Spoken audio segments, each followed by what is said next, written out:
announcing for the ages to come the saving memorial of the cross, he offered himself to you as the unblemished lamb, the acceptable gift of perfect praise.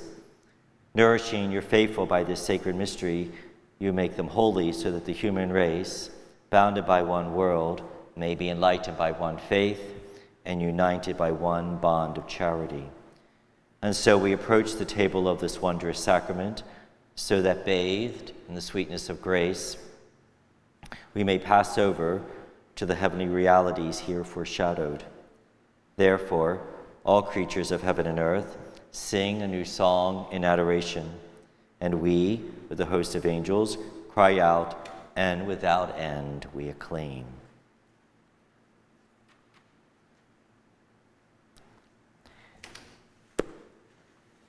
So as we embark on this, I read that prayer, which has a lot of majestic language, a lot of church language, a lot of philosophy, a lot of theology that's in it. And I guess our goal, in these kind of moments is how do you take something that's almost, very difficult to understand for an adult, let alone a second grader or some of our children receiving the sacrament or, up into the 9th grade, how do we kind of understand something that is so hard to understand? The one line in there, nourishing your faithful people by this sacred mystery, because that's exactly what it is.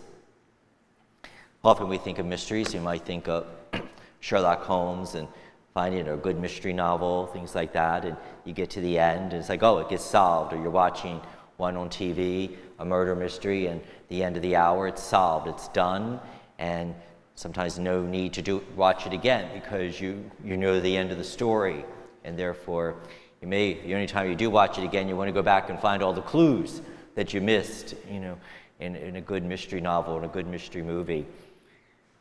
Well, in church speak or in church understanding, mysteries are not like that, where you're not trying to solve something, you're really just trying to understand something.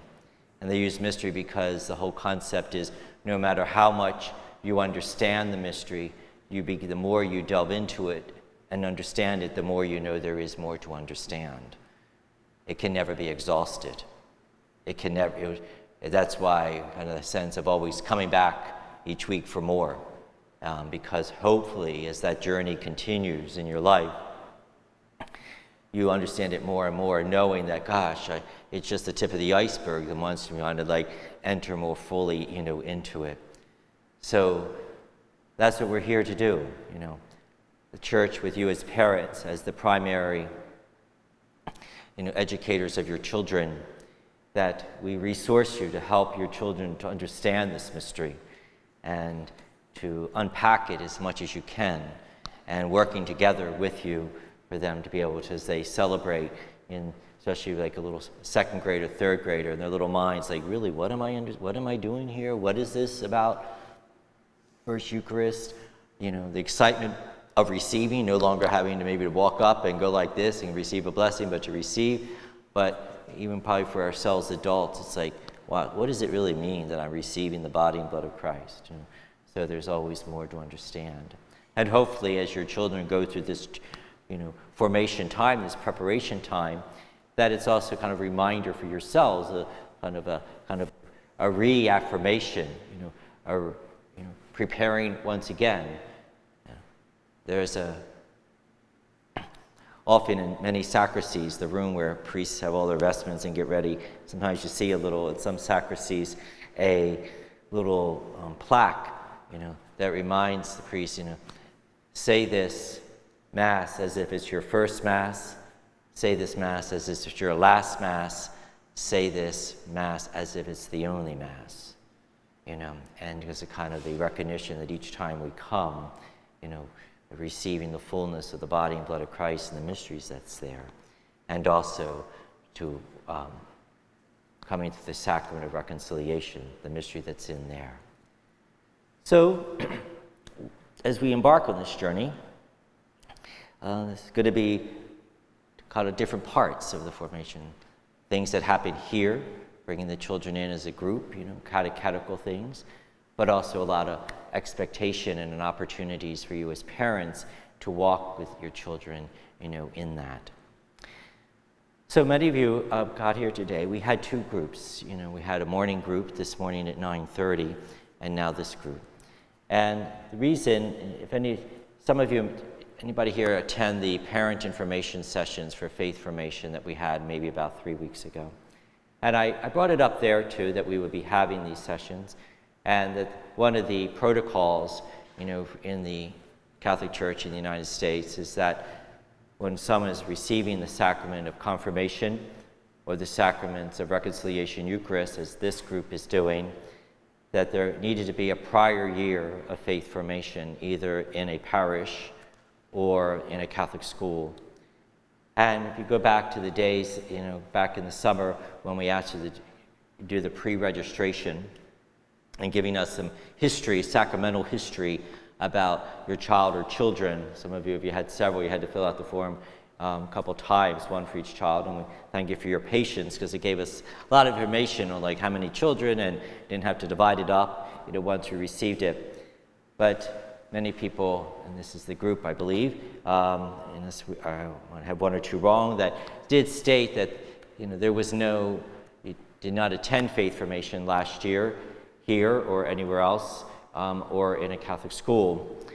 And in those orientation nights a couple weeks ago, saying that is the protocol, kind of reaching out to say, well, how do we, hold up the ideal that, this is the ideal that faith formation isn't just at the sacramental moments, but it's a continuum of, year after year. And it doesn't even stop when you get confirmed. It doesn't even stop when you get married. It's a constancy in life. And those of you who filled out that, no, my child has not participated in last year, and some beyond that, but still want to receive First Eucharist, which we want them to do as well, Eucharist and Reconciliation. So, as before we kind of continue on what exactly is the program, to ask yourselves, maybe what was the pause of not participating in the previous years. And there could be many things. Maybe you moved and you just got out of the routine, and maybe they did it in kindergarten but didn't do it in first grade. Or maybe they did it in, your child's a fourth grader, well, they did it up to the second grade, but third grade was a tough year for us. A lot was happening in the family, and we just didn't get to it, Somebody said, well, it's COVID. Well, that's true, but there was also the virtual, So there's asking, yourselves, as you signed up and wanted your children to receive Eucharist, are we buying in, say, we'll continue in faith formation? It doesn't surprise me. We just did a lot of first communicants, about 100 and some this past spring. And I would say maybe only 2/3 of them even signed up for grade 3 or whatever their next grade level was, On the church end, that's, extremely disappointing. It's like, it's like the people, it's a one and done. Did it, don't need to continue. I'll come back in 3 years and do a year before confirmation. So hopefully you're not part of that group. I would ask that you really consider before you decide, I want my child to receive First Communion, but do you also want to continue in faith formation beyond that for them? And for yourself, even if you didn't attend anything, because I think sometimes faith formation, as it does really happen at the home first and foremost. When you all presented your children for baptism, there's a line in the beginning of the ritual. The first line is, what name do you give your child? And then you name, him or her. And then priest or deacon says, you have asked to have, your daughter, your son baptized. And in doing so, you're accepting the responsibility of raising this child in the practice of the faith. Do you accept that responsibility? Yes. And that responsibility can be expressed in many different ways, and it's just not in a formalized faith formation program. But you need to ask yourself, how much of the culture of Catholicism is just in your normal day-to-dayness at home? How do you live out that faith, not just in being a good person, but the expressions of faith? It's not just about being a spiritual person, because we all are. We all have our own relationship with God, but religion, formalized religion, whether it's Catholicism, Judaism, Muslim, it's also it's lived day-to-dayness of how we do that. For yourself, you say, yeah, we're pretty good. We have, religious artwork. We have a cross in the house, a crucifix somewhere. Yeah, we're pretty dutiful about saying grace before meals. We recognize and, make sure there's prayer in our lives, in our children's lives. We say prayers with them before they go to bed.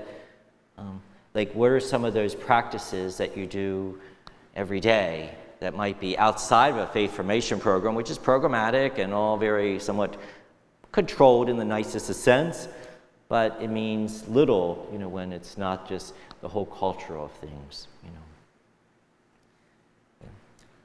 How often do you bring your children to Eucharist? How often do you celebrate the sacraments? Is this a priority on the weekends? Or is it easily slid off to the side? What punts it off the calendar because something different came up or just didn't have time for it. I'm still kind of disappointed that last year's people First Communion, gosh, it's where are they? Didn't even sign up for faith formation 3rd grade. Half of them I haven't seen since First Communion. And so we're just trying to make sure that people recognize, it's better to, not see the sacrament as this, it's part of food for a journey, not a moment.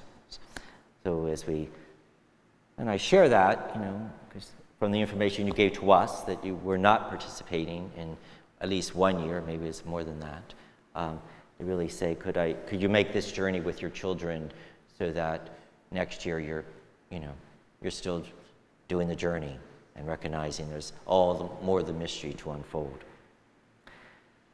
So given that, our faith formation program is, or the sacramental prep program is simultaneous with faith formation. So I assume you've already signed up for that on a Sunday morning or Monday night. And if we did it in the past, for the fall was pretty much the days that the fall was the time for the preparation for reconciliation. Then took a break, Christmas, and then in the winter, spring, preparation for First Eucharist. Then that Eucharist being celebrated, First Eucharist in the Easter season, so the days after Easter, and First Reconciliation, most likely the preparation is in the fall up to Advent. The celebration of the sacrament with each child will be most likely sometime intercession. Simultaneous, overlapping with the First Eucharist, but it's not so much a program as we'll have tons of sign-up sheets and last year I brought in 6 students at a time, therefore nobody. I bring in priests from other areas and they're there for an hour.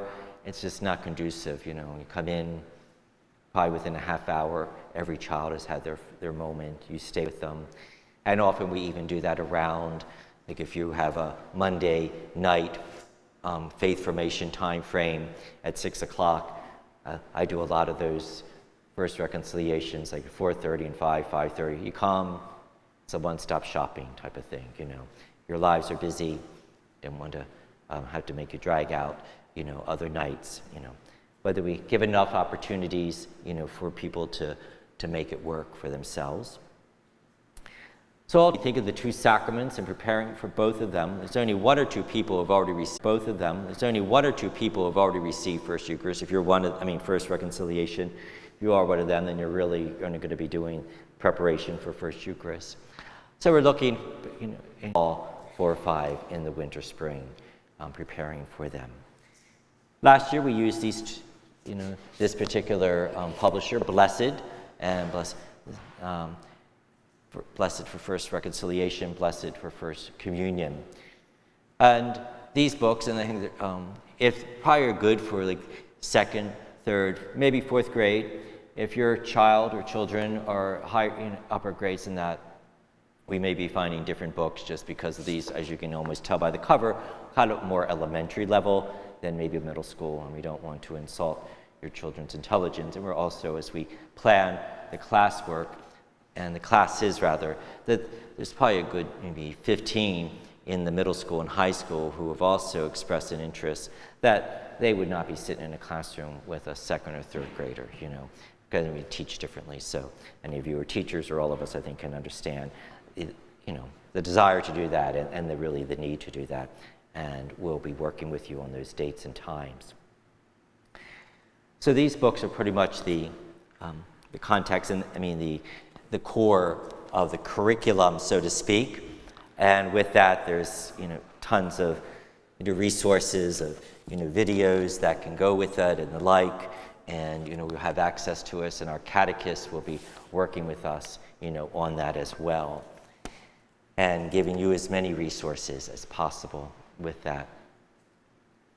One other resource that we do, which is probably much more family-based and an opportunity for you as family to do this, is last year, how many here were here last spring attending Masses in terms of seeing the previous class go through First Eucharist? And we had many of those moments at Mass and at Sunday Mass. And I typically, when I had 4 or 5, young children, their families right here, and I would, mention the binder, and I even had it here. Anybody remember that? See that? You got one? Saw that? Great. So your children receive one too. It's kind of a sacramental journey, and this is a great, and see it as we created it here for ourselves. Great opportunity for families to, journey with your child. And for instance, you open it up, your first sacrament. So, we have that. So some of our young people here, what's the first sacrament? What sacrament have you received? Not yet. Not baptized yet? Okay, all right.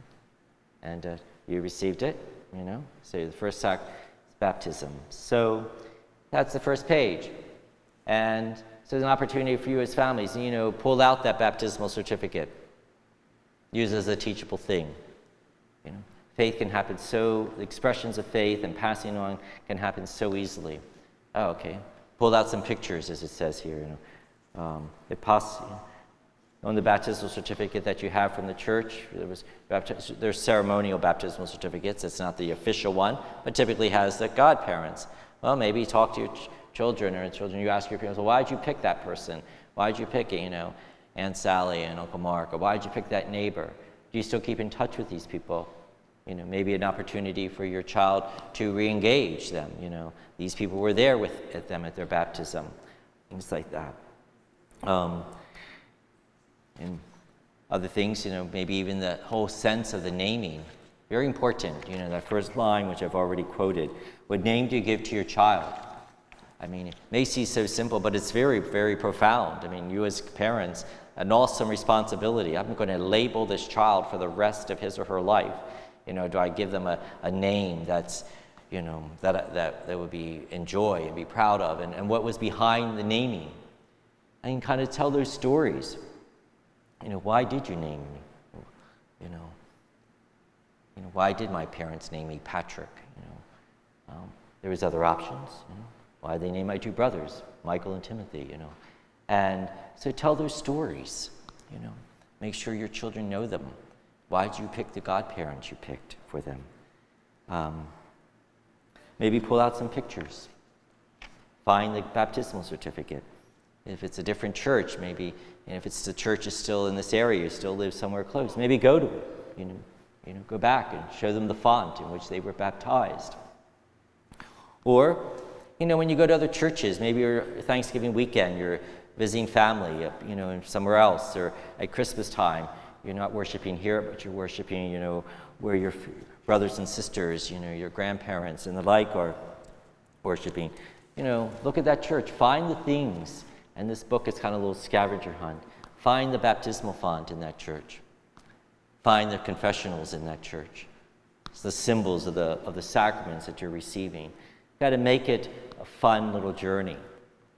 And the book has, all these different little things, about which to find. then what color as you go through the whole liturgical year, which we will be starting the liturgical year next month, the new one in Advent.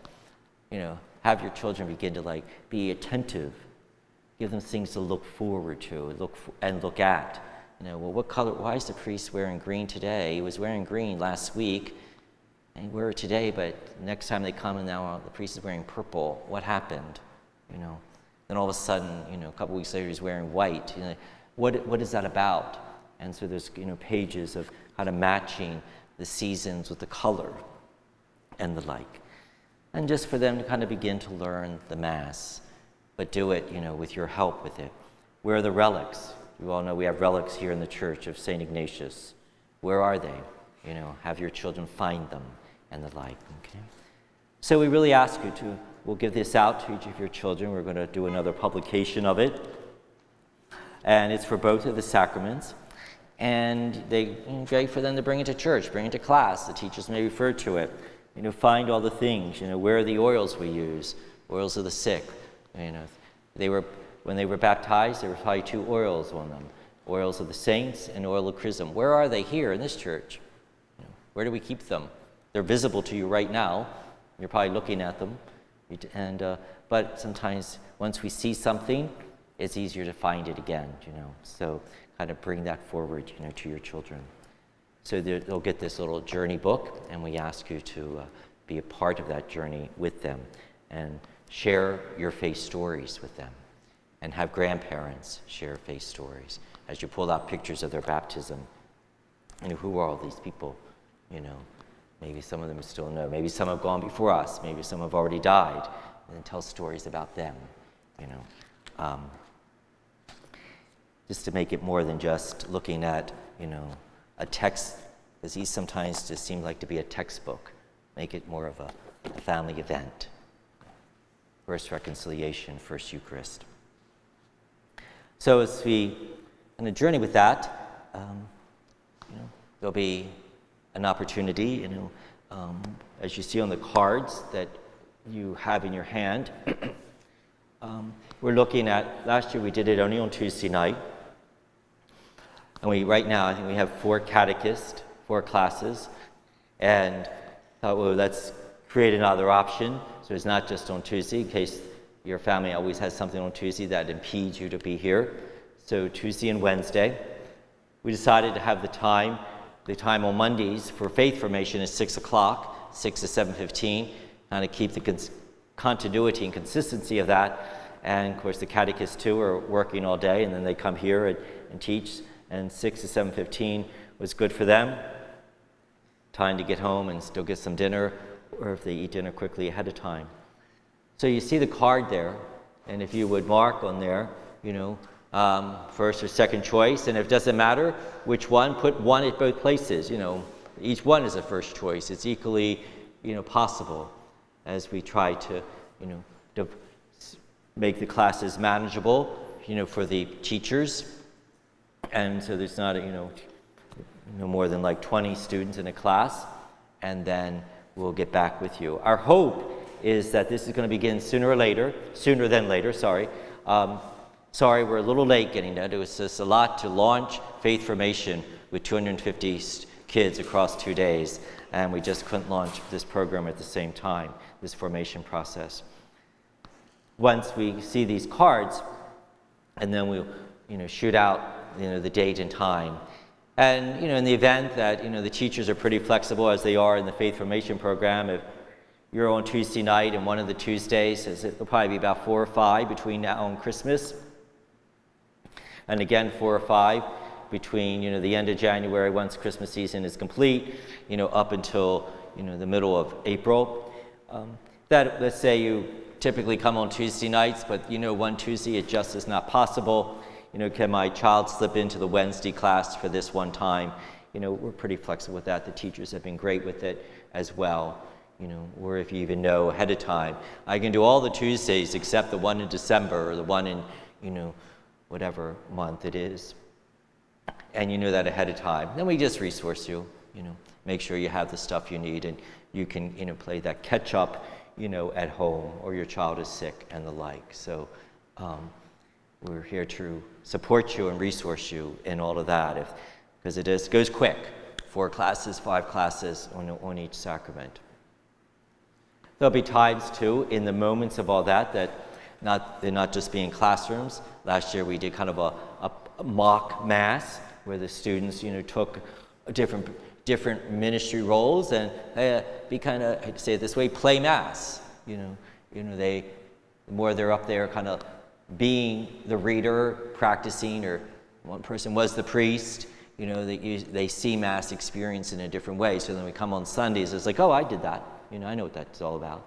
We'll have those kind of little practicums for them, and obviously a practicum for reconciliation as well, as the young people come and celebrate that particular sacrament. So the sessions are coming up soon. Hopefully we get the information out to you.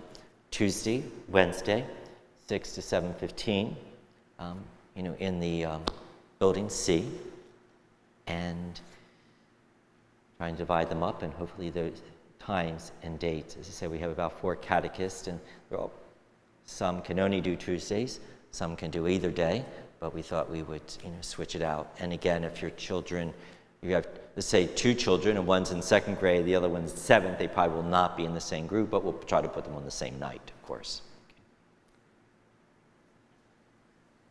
Any initial thoughts or questions, any things you want to make sure we clarify for? Yes, ma'am. Do those prep classes the parents do, or are they just? Good question, reminds me.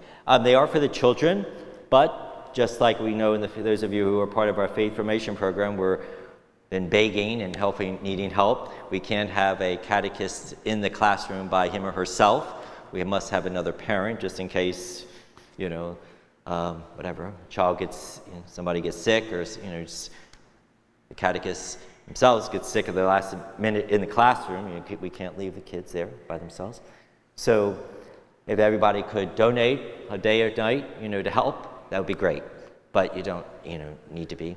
We're hoping you're doing most of the catechetical work at home, with the book, making opportunities, when you're at home and you have bread on the table, you're thinking, well, we have bread on the table here at Thanksgiving, we have bread on that table up there at Eucharist. What's the difference in those 2 breads? Maybe at night, it's Christmas or or something like that, a festivity, and all the adults are getting some wine, they say, well, you're going to be able to what happens to the wine? Why is this wine on this dinner table tonight different than that wine? And so use those kind of teachable moments. And it helps transfer that this is a meal, and what happens at a meal? Conversation, people gather, people celebrate. And it's the same thing, just in a different focus, for them to realize it wasn't by accident that Christ decided to do the Eucharist at a meal. So those kinds of things happen for yourselves, with your children. Any other questions, thoughts, needs? Yes, ma'am.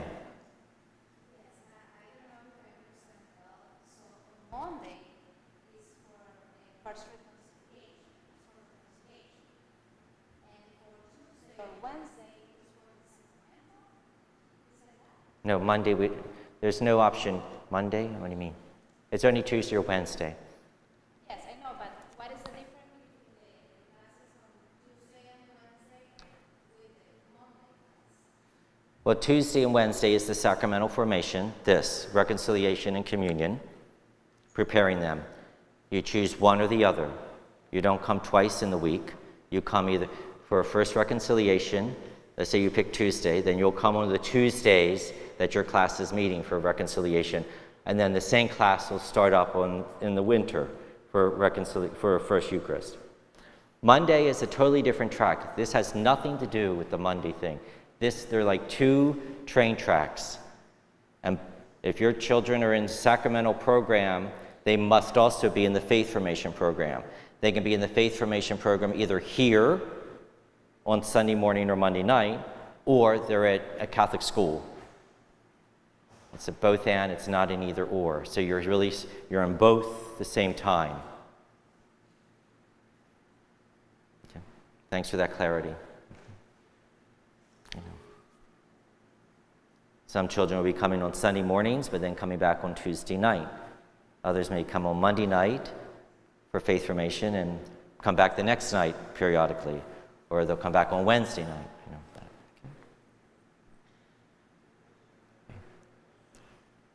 Any other thoughts, needs? You looking forward to this? Him? Looking forward to it? First reconciliation, first communion? First reconciliation, first Eucharist is more fun typically, you know? How about yourself? Anything? You all set?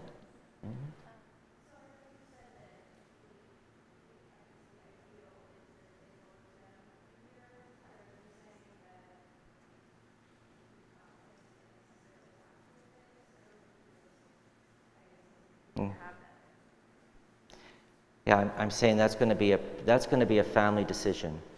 Whether I'm not going to go back and check. You've already something that you've been have you been doing faith formation at home? And I don't mean like having textbooks. Are you just living the faith, saying grace at meals? Is all this totally out of context? And to say that you're coming this year, and are you signed up for faith formation now? And that has to be. And then thinking, yeah, I'm going to commit that this is not a one and done. Because it would make no sense to a child. Yes. Yes, sir. Yes. Oh, I'm sorry. She'd asked about. Sorry about that. She was clarifying that if people had not been participating in prior years, was there a line in the sand, so to speak? And I'm like, no, we are not drawing that line. We're hoping that as you make the decision, we're going to commit now. Whether you didn't make the commitment before, it's done. And but if it's not something you really want to commit to, then maybe this isn't. You just don't do the sacraments just for the fun of them. The celebration of them, or that, for whatever reason, Hopefully it's a family commitment to do this. Okay. Any other thoughts? Okay. Well, it's also a good time too for parents, as we do first reconciliation and first communion for you, as you model that, to also be receiving frequently Eucharist. Also go to reconciliation, Whether you do or not, when your children come, I got to tell you this, when I say, what do you like to share? Half the time they're sharing the parents' sins. Well, my parents argue a lot. I'm like, okay, why don't you just talk about your sins, and your mom and dad will come in, and talk about theirs, maybe. So, well, my sister, was always yelling at me, well, she'll come in and tell her own sins, So it's, they reveal a lot. Fortunately, I can't reveal anything anyway. So whether they tell me your sins or their own, it's still kept quiet. Hey, any other thoughts, needs? Okay. All right, well, make sure there's a basket there. Put your card in so we can know whether it's Tuesday or Wednesday with your sign, and any other information you want to share right on there. If you want us to know something, just put it on or email me or stop me before you leave here today. But thanks for coming out today on such a miserable day, and we'll be in touch. Thank you. Yes. Thank you for talking with us. Yeah. Glad it's going to happen. Yeah. Good. Thanks for coming in.